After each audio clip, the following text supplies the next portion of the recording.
Ben barantungura.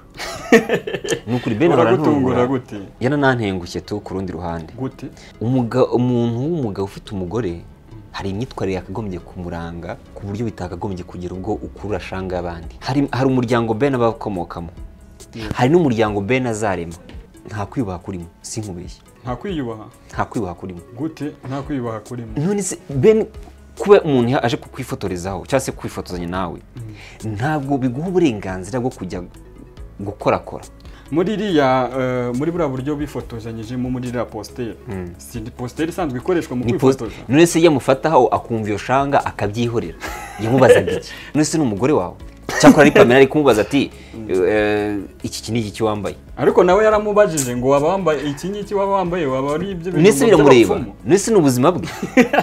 Nabifashe nk'ubugwari, nabifashe nko kutubaha Pamela, mbifata nko kwisuzuguza imbere y'abafana, mbifata nko kudaha agaciro izina Ben afite uyu munsi. Ese ibyo byaba ari ikosa? Ikosa rikomeye. Ngiye mbona atari ikosa. Ahubwo si ikosa naho ni ikosa.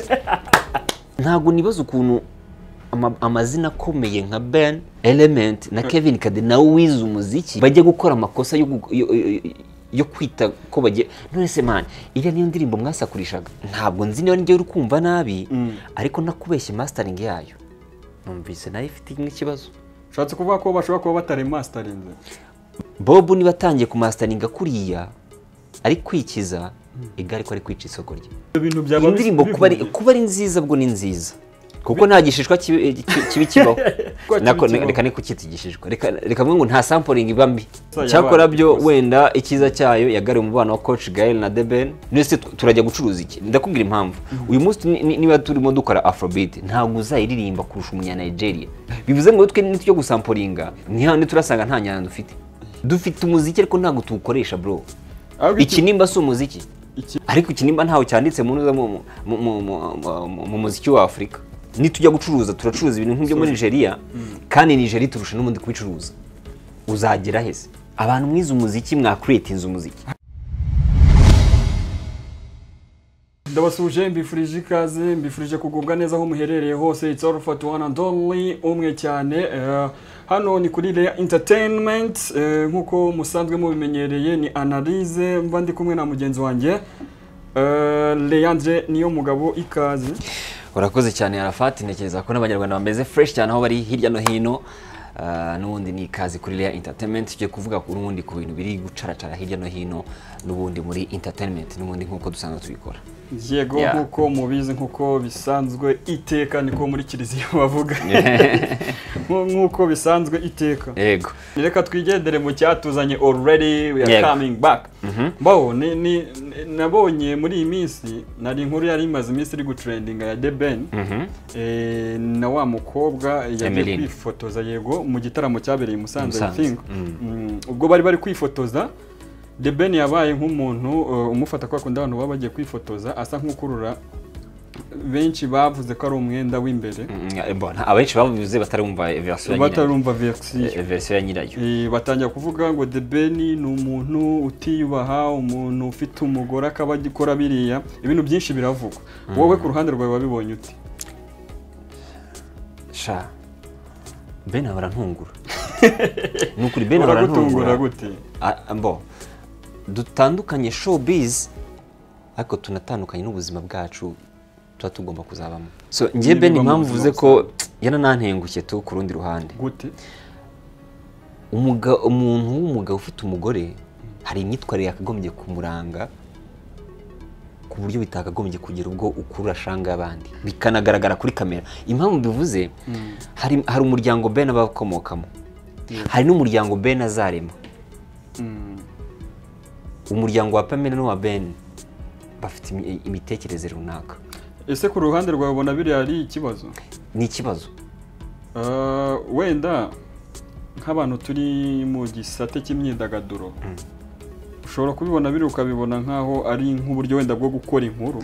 Ni ugukora inkuru ariko ngiye cyo mvuga dutekereza nanone ku bundi buzima bw'abantu muri private buri inyuma y'imyidagaduro. Kuko nyuma yo kuba ndi kuri kamera hari ubuzima utagomba kumenya bwanjye.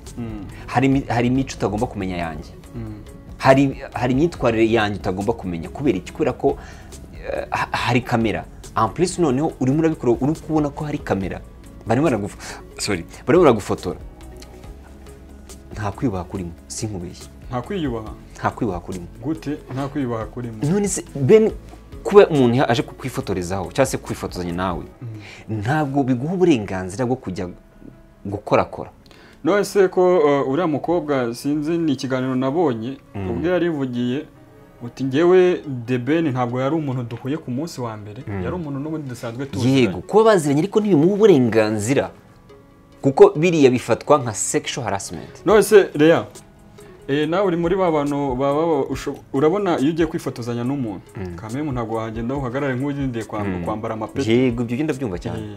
Muri iriya muri buriya buryo bifotozanyijemo muri iriya postere, si postere isanzwe ikoreshwa mu kwifotoza. None se yamufataho akumva iyo shanga akabyihorera yamubazaga iki? Rero hari abantu babigira amatsiko. Yamubaza amatsiko. None se n'umugore wawe cyakora ari Pamela ari kumubaza ati iki iki wambaye, ariko nawe yaramubajije ngo waba wambaye iki waba wambaye waba ari ibyo bintu. Nese biramureba, nese n'ubuzima bwe. Abarabona ariko baba bakeneye kwimenya. Ntabwo nese nikora ibyo abapfumu birongereye. Ahubwo Ben ubwe hari igihe tugira amatsiko nanone azatwica. Okay, dufate ko Emeline muziranye. It's okay, ntabwo nzi n'ukuntu muziranye. Nanabonye n'abantu bakora n'amaspace n'ibiki byose bari kuvuga ngo bya Ben na Pamela, hari n'aba creating ama chats bari kuvuga bari kwerekana ko Emeline ngo ari guchatana na Pamela simbizi, n'ama voice note, ibyo byose birahari. Ariko ngiye cyo mvuga ni iki, kuba Ben ni icon, ni umusitari w'u Rwanda. Hari imyitwarire utakagombye kugaragaza kuri kamera. Niyo mpamvu ugiye nikundira politike buriya nubwo ntayikora. Kubera icyo utayikora? Inshuti yanjye njye na politike ni hano n'icyangugu. None se His Excellence yigeze gushishikariza urubyiruko kuba rwajya muri politike. Ariho uriya mutipe wakinaga muri comedy yakuye inspiration yo kuba yajya muri kuba umudepite muzasamu.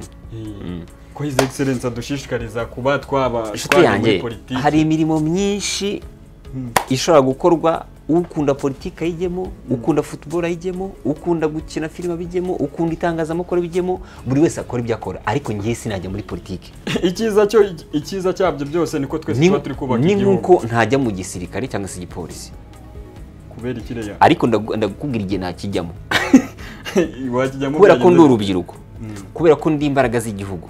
Ntabwo nabona umuntu gusenya igihugu ngo mbe namurebera, cyangwa se mu gihe ngiye nkende kujya kwitabara kugira ngo nsevinge igihugu cyanjye, aho najya mu gisirikare cyangwa se igipolisi. Ariko mu gihe harimo amahoro rwose inshuti zanjye bakunda igisirikare ntimunyumve nabi, ariko sinakijyamo. Uretse ko hari n'indi ntambara isigaye ikomeye cyane yo kurwanira kuri social media. Yego, iyo rero ngewe n'abantu bari against y'ubuyobozi bw'u Rwanda kuri Twitter simbatuka, ariko ndabasubiza ukabereka umujyo. None ikintu kimbabaza muri ibyo bintu ni kimwe, ukajya kumva umuntu ari hanze arakubwira ngo mu Rwanda hari intambara ukamureba. Hari umuntu ugeze kwandika ukamureba ukamutse ukibaza uyu muntu ari kuvuga ibyazi. Hari umuntu ugeze kwandika mana, ariko ari n'igihe sinzi niba barimo abajya kubyandika, menya hari igihe baba batandukanye n'ubwenge simbizi. Hari igihe wenda ubwenge buba bwasinze. Ibaze umuntu uvuga ngo ni gute ngo amatara yo mu gihugu ngo arara yaka, urumva ngo yakagombye kuzinywa, ngo nungiyo bije ngo ikajya ngo gukora ibindi. None se uwo muntu, reka manze nkubaza akabazo gato, uwo muntu yaba yarize? Kandi wasanga bafite za PhD afite n'ibiki byose. Nk'abantu murebe ibiganiro byacu mujye mugerageza mushyire muri logique, kuko nibyo ushaka kuba utari kwemera ubuyobozi bw'u Rwanda. Yego, ibyo nta nubwo bizanavaho, buri buyobozi bwose bugira opposition. Cyane ko ubundi ikiza iteka ryose kirarwanya. Ariko mushyire mu bwenge, hari ibintu muvuga nyine ugasanga ari mu bwenge buke. Ibaze kubwira umuntu ngo amatara ngo ya Kigali ngo arayaka, ugashaka ngazimwe. Bro, turimo turacuruza Visit Rwanda uyu munsi. Twigarukire kuri topic yacu. Reka twigarukire n'ubundi kuri The Ben.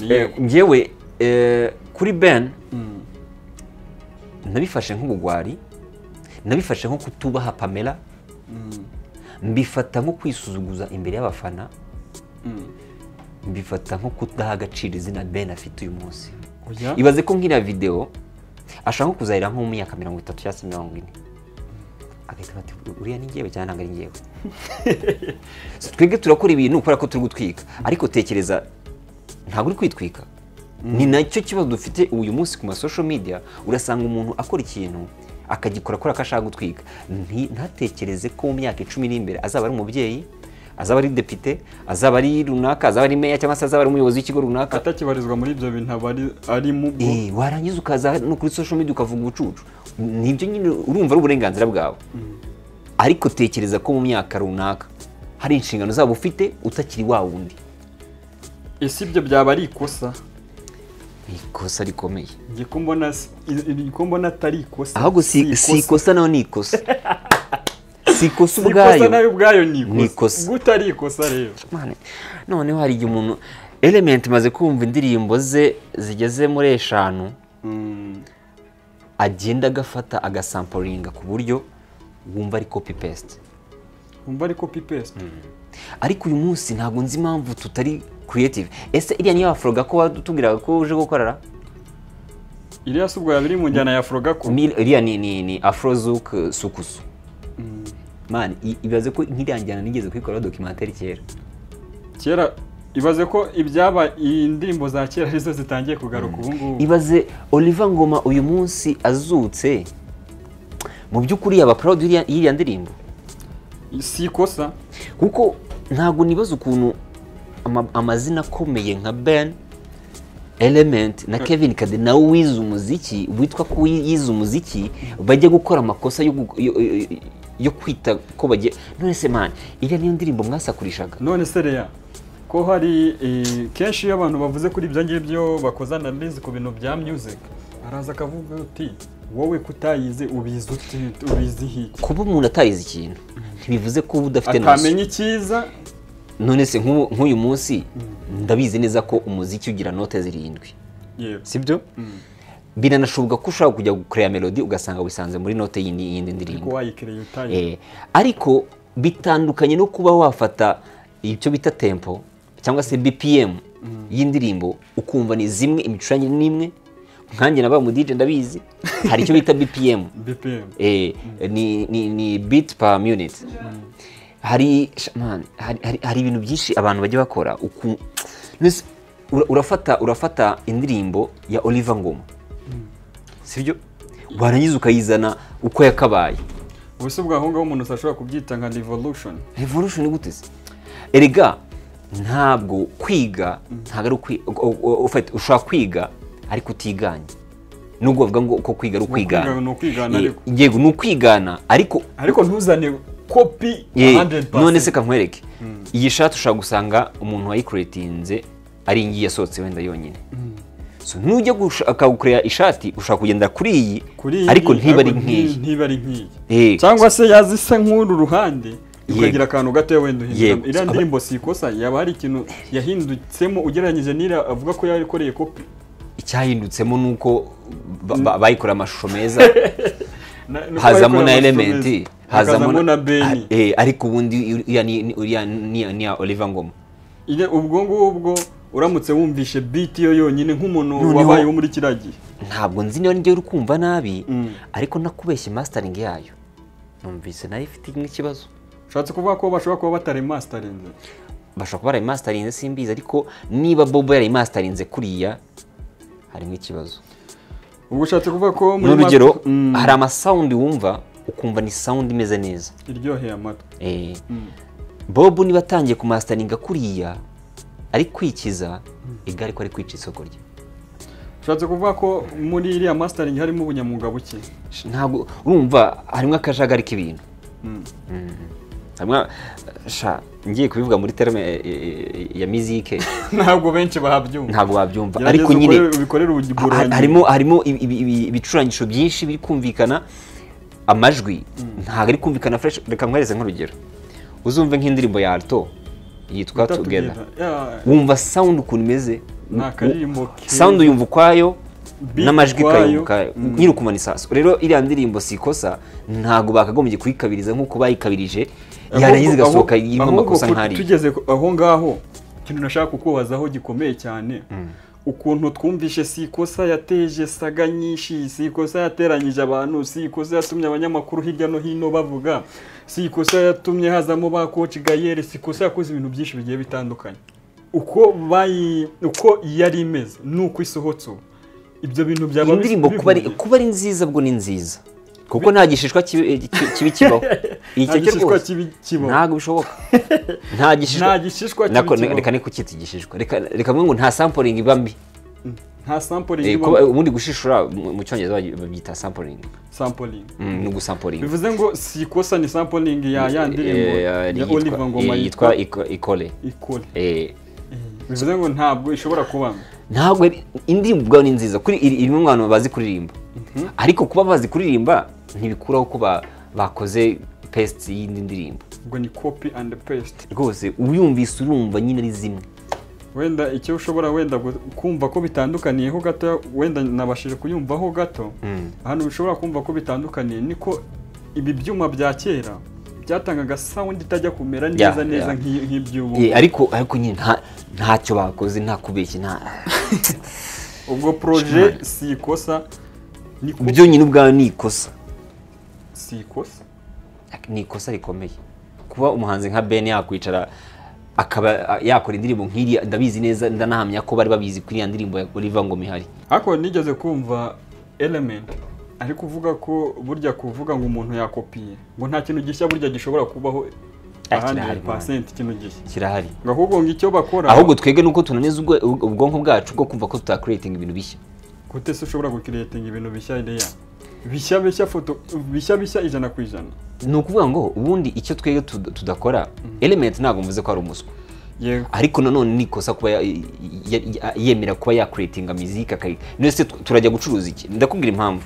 Uyu munsi niba turimo dukora Afrobeat ntabwo uzayiririmba kurusha umunya Nigeria cyangwa se umunyagana. Ntabwo ushobora gukora ikintu kurusha nyiracyo, ntabwo bishoboka. Bivuze ngo twe nityo gusamplinga ntihandi turasanga nta nyanja dufite, nta music dufite. Ko mu minsi ishize yigeze kuvuga ko ari we nyiri fundamento ya Afroga. Ntabwo bishoboka. Kiriya ndirimbo ko yari nziza, ko yari igiye kujyamo abastari benshi beza dukunda. Ni ukuvuga ngo muri Afroga ubu none ntibajya gutumira umuntu ukora Afrobeat wo muri Afrika. Ntabwo bazatumira Mico the Best cyangwa ngo batumire umuhanzi wo mu Rwanda, bazatumira Davido n'abari abahanzi bandi kubera ikora ko nibo nyine bari gukora ku isoko, nibo bahari bari hejuru. Yego. Ariko twebwe tukumva ko nyine tugiye kwigana. Ntabwo ibyo ngibyo, iyo wigana ntabwo ushobora kubona. Uzi impamvu tudafite muri Congo bafite rumba, muri Ghana bafite yitwa High Life ariyo yavuyemo Afrobeat, ntuza Nigeria bafite Afrobeat n'ubundi kuba yikomoye muri Ghana. Tanzania bafite yitwa iriya Diamond akunze gukoramo bayita Bongo Music. So buri hantu hose bafite indirimbo, bafite umwihariko wabo. Bafite umwihariko wabo. Ariko twebwe dufite umuziki ariko ntabwo tuwukoresha bro. Ikinimba si umuziki. None se sibyo? Yes. Ariko ikinimba ntaho cyanditse mu muziki wa Afrika. Kandi nacyo ushobora kugikora ukakidevelopa kigakunda. Nese uzafate Ganyobwe. Si kinimba. Iriya ndirimbo ko yakunzwe cyane. Nyine kugira ngo uburyo dufite umuziki ahubwo twege ntabwo dushaka ku exploiter.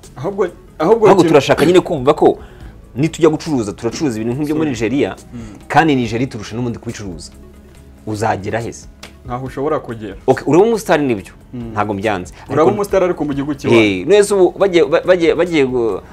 bagiye gutumira umuntu uririmba Afrozouk, batumira Element basize Billy Abel, cyangwa se bamutumira basize bantuza ba Kasave n'abandi. Ntabwo bishoboka kubera ikora ko nyine twe nta mwihariko wacu dufite. Bivuze ko turimo turakora nibyo, tukanabona ko umuziki wacu uri gutera imbere, ariko ntabwo uri gutera imbere. Ese iyo ngiyo yaba ariyo mpamvu wenda abahanzi benshi bo mu Rwanda bataba bagera ku isoko rihambaye riri international? Ntabwo turagira marketing iri hejuru mu bijyanye no gucuruza umuziki wacu, kubera ko urasanga ibintu turimo turabikorera mu Rwanda, ariko wajya kurenga u Rwanda bikananirana. Kubera iki? Harimo kwa kwigana, harimo financially urasanga ntabwo arajya gukora media tour muri Nigeria kuko ntabwo biri bukunde. Tanzania ifite ikibuga kiri tight cyane ku buryo kukinjiramo bigoye, the same na Congo. Ahantu twagerageje kwinjira ni Uganda na Burundi na Kenya, ariko ahandi harafunze. Azakora tumura ririmba bikize. Oya najya kwiyumvira Afro azigira muri baraba Nigeria. Yeah. So bivuze ngo umuziki wacu nibyo ukeneye revolution, ariko irakorwa ite? Abantu mwiza umuziki mwa create umuziki. Hako se ko ku Nyundo biga umuziki. Kuki badafata ngo badevelop umuziki w'u Rwanda, Mighty Popo n'abandi mwigisha umuziki. Harabura iki kugira ngo tujye kuri map y'isi ko dufite umuziki runaka witwa Kinimba, witwa cyangwa se Umushara. Reka tuvuge niyo Afrogako. Cyangwa se Afrogako. Harabura iki kugira ngo ibyo bintu bikorwe? Urazana proje uvuga ngo na Afrogako ukayikoresha mu ndirimbo mugaparika. Element uri umuhanga ariko ugerageza ukore ugire identite yawe. Ubwo niko indirimbo sikosa yabaye ikosa. Ngiye kuri ngiye sikosa nikosa. Kuri wowe sikosa yabaye. Cyakora byo wenda ikiza cyayo yagariye umubano wa Coach Gael na The Ben. Kuri ngiyewe mwarakoze mwaranashoye ariko ntacyo mwakoze. Barakoze baranashoye ariko ntacyo bakoze. Muri make ntagashya bagukoreye. Bakoze mu mbere y'amaso yawe. Mani hano hanze hari abana bafite umuziki bro. Urabivuze abana bafite. Hari abana bafite umuziki. Mani dufite abana hano bafite umuziki aho kubera ko bahuza ahantu bamenera kikaba ikibazo. Hari igihe umwana kumvisha indirimbo bati nk'uyu nguyu cyatari umustar koko. Ubwo biba bipfira yeka twigene. Birapfira ku itangazamakuru, uruswa zirimo ibifini ibihari bizitira kumira twatundi dutoya n'ibintu byinshi. Ariko rero abantu nibakunde kuzamura impano nibakazamura umuntu wagezeyo. Erega ngiye kankwereke nyikora kuri televiziyo. Nashishikari nabaga mfite inyota cyane yo kwereka abantu umuhanzi mushya kurenza uko ndibuza ni Bruce Melody cyangwa se The Ben cyangwa n'undi, kubera iki uwo muntu nta kintu ndaba ngiye kumwongeraho cyane arazwi. Yego ushaka kumufasha nawe ntago umushyize ku ruhande, ariko umuntu baba bakeneye cyane ni wa wundi udafite ubushobozi, ahubwo nkeneye gushyira kuri spotlight ngo abantu bambone. Ariko Bruce Melody none hase ntago akeneye interview, akeneye nyine kuba yakora imiziki myinshi. Ariko hari umwana ujye ugomba kugenda mu kirenge cya Bruce Melody uyu munsi wabuze ahantu amenera. Nabonye Bruce Melody ari kuvuga ni inkuru nasomye. Bruce Melody avuga ko atishimiye guhoberana na The Ben, ngo ntabwo yigeze akunda uburyo The Ben yamuhobeye. Ubundi munyakazi ngenda mukunda.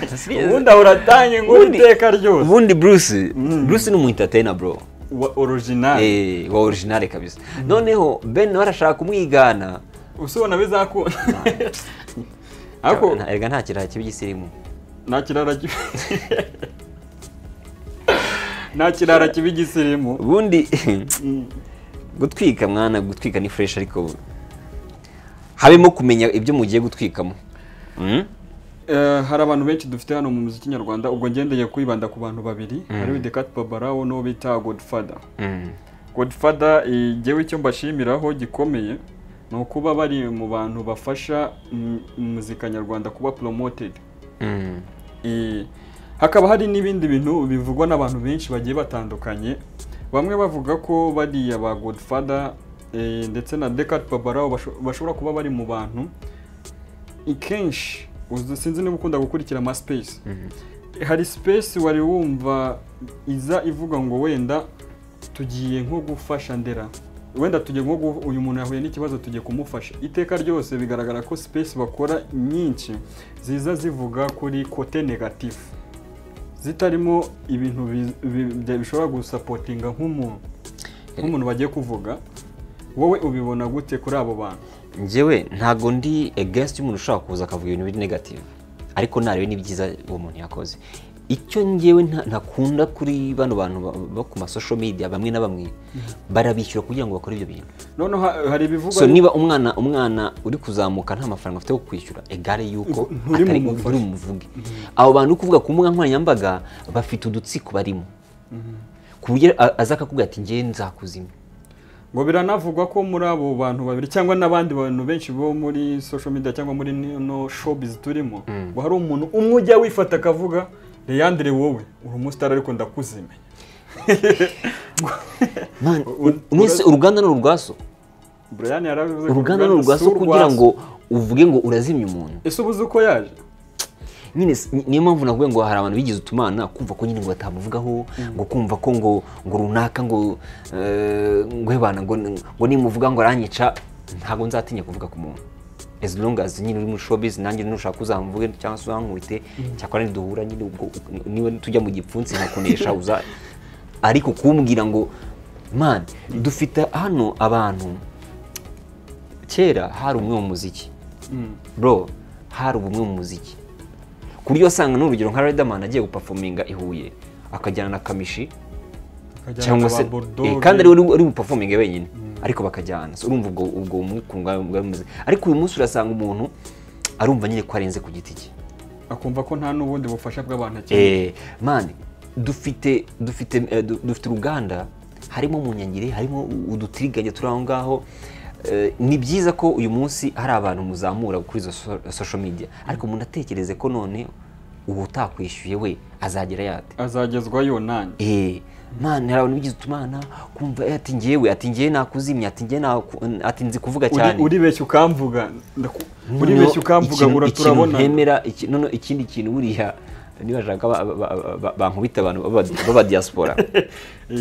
Bamwe muri abo influencers bavuga ko bazi kuvuga, bazi no bakaza bagasenya abandi, ariko wowe wabavuga ijambo no kuba bagusenya. Bamwe muri bo bakiri mu Rwanda bari bameze nk'imbwa zazinze umurizo zifite ubwoba, yabaga atatinyuka kuba yavuga ngo avuge kuri iki kintu.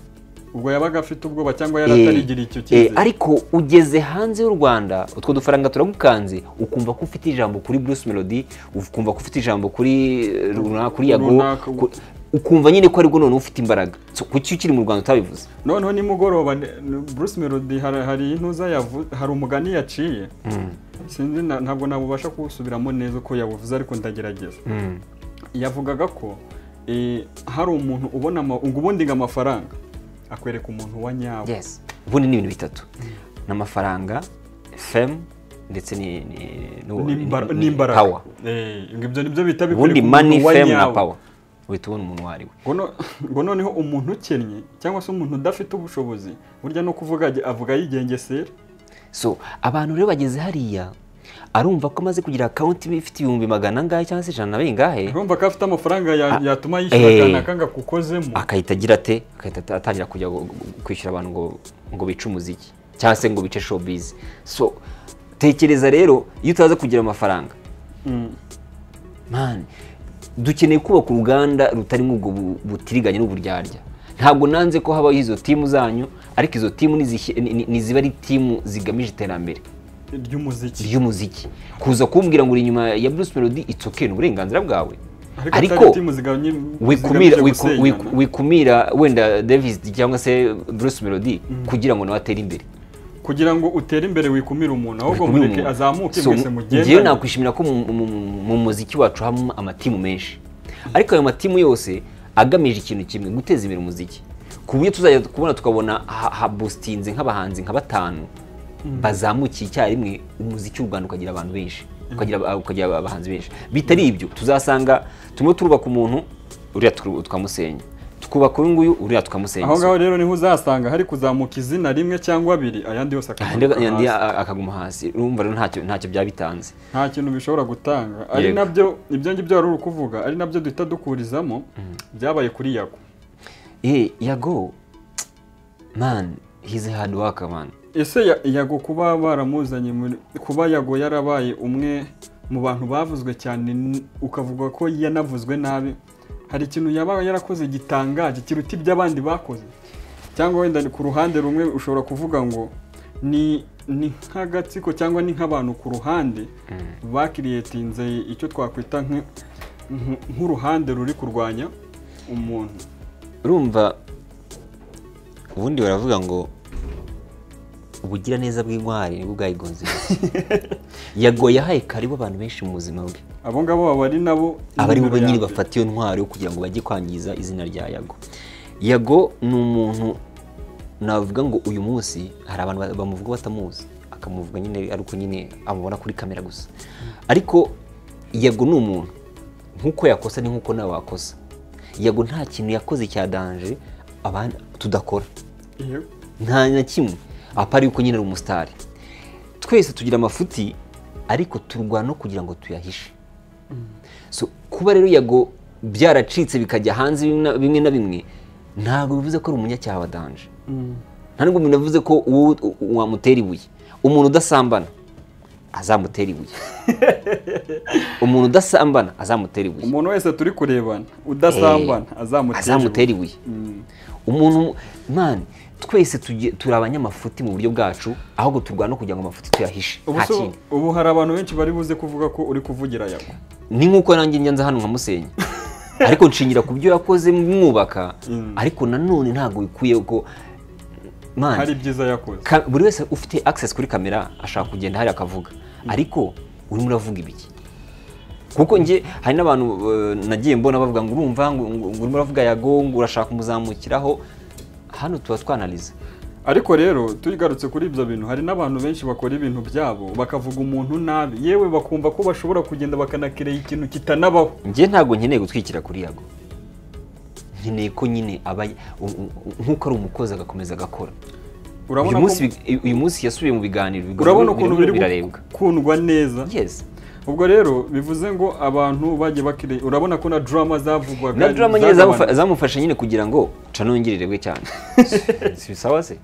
Ubwo bivuze ngo ababikoraga bazi ko bari kumusenya, ku ruhande rumwe baramusenya ariko ku rundi nawe yabyungukiyemo. Big energy bundi. Big energy bundi.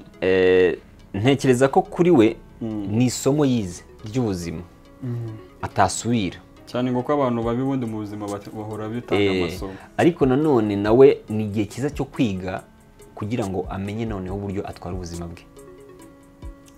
Uyu munsi ni umustar, uyu munsi ni umuntu ufite ijambo rinini bitewe na platform afite. So bivuze ngo rero akwiye kwiga no uko yabana n'iryo zina rye kurenza uko izina rigenda na Yago akagenda. Akanamenya gucunga amwe nk'ibyo nakwita mu ubuzima bwe privacy. Yego. Apari ibyo bindi dukeneye nyine kumubona trending akora ibiganiro byiza ni sawa cyane, ariko nabo umuntu ufite limite adahereza buri muntu wese kuza mu buzima bwe. Amenye n'umuntu bari kumwe ninde. Ndi umustar. Yego ntabwo mvuze ngo wirate cyangwa se ugende ubinakoreka, ariko nanone ntudekona tuzabivuga. Kuko nk'uyu munsi ntakubeshya ijambo yakoresheje ntemera. Irihe? Inyarwanda. Inyarwanda kugeza n'ubu ariko arikoresha bimwe mu biganiro. Oya. Niba umuntu ufitanye ikibazo mukigirane nk'umuntu, ntimukigirane nk'ubwoko, ntimukigirane nk'umuntu runaka, mukigirane nk'umuntu. Iyo batangiye rero kuza ibintu byose babyinjizamo politiki ibintu byose bagafata bagasanisha, niho usanga ibintu bitanye kugenda byangirika. Ahanga birazamba kabisa, birazamba.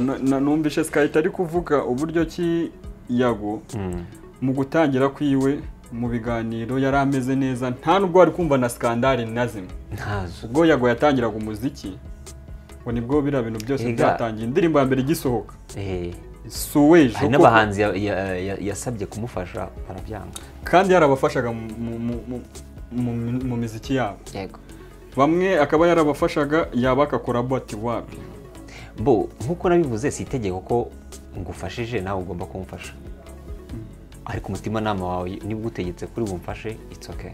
So rero ntekereza ko Yago uyu munsi nka Sky 2 ni umuntu nyine batangiranye hasi. N'ubu bavugaga higeze kubwira Sky 2 igeze kubwira ntuza yagamubwira ngo ntituri ishuri. Aravuga ngo ntabwo nge nawe twari tukiri ishuri, cyakoze ubwo ugarutse tukiyunga turongeye tubaye ishuri. Cyo nkundira Yago mu bantu bose bari muri showbiz bro yagavugisha ukuri. Buriya hari abantu bavugisha ukuri nubwo nasanze ukuri kwinshi atari kwiza. Ni nayo mpamvu uzumva abantu benshi bashaka kumurwanya. Erega none utekereza ko twege abantu bose tubana neza? None uzi iki tuba dukubitwa mu inbox no mu magroupe, ariko nyine ntabwo hari bitagomba kuza kuri kamera. Hagomba kuba private. Bana private rwose. Ku buryo umuntu nyine nkanjye ibintu byanjye uzamenya n'ibyo nakweretse, ibyo ntakweretse ubwo ntabyo uzi. Ubwo nugira ibyago akagira nk'umwe mu banyamakuru bakora inkuru zicukumbuye akagucukumburaho, ubwo nzitabaza inzego zibishinzwe n'insanga yansesereje.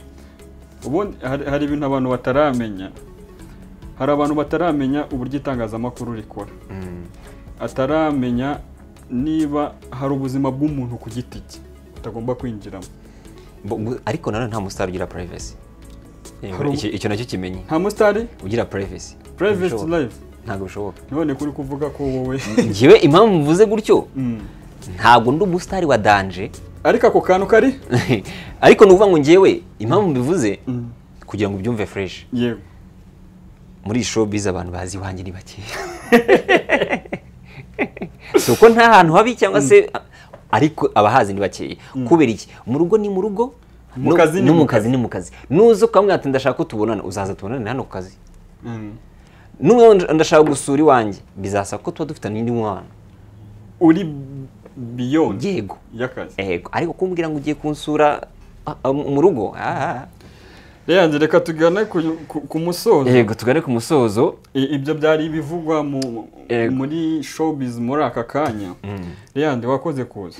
Nawe wakoze Arafat, ntekereza ko ni ibiganiro n'ubundi zajya bikomeza guca kuri Lea Entertainment. Arafat, wakoze, reka dusoze. Urakoze cyane, urakoze cyane. Blessings.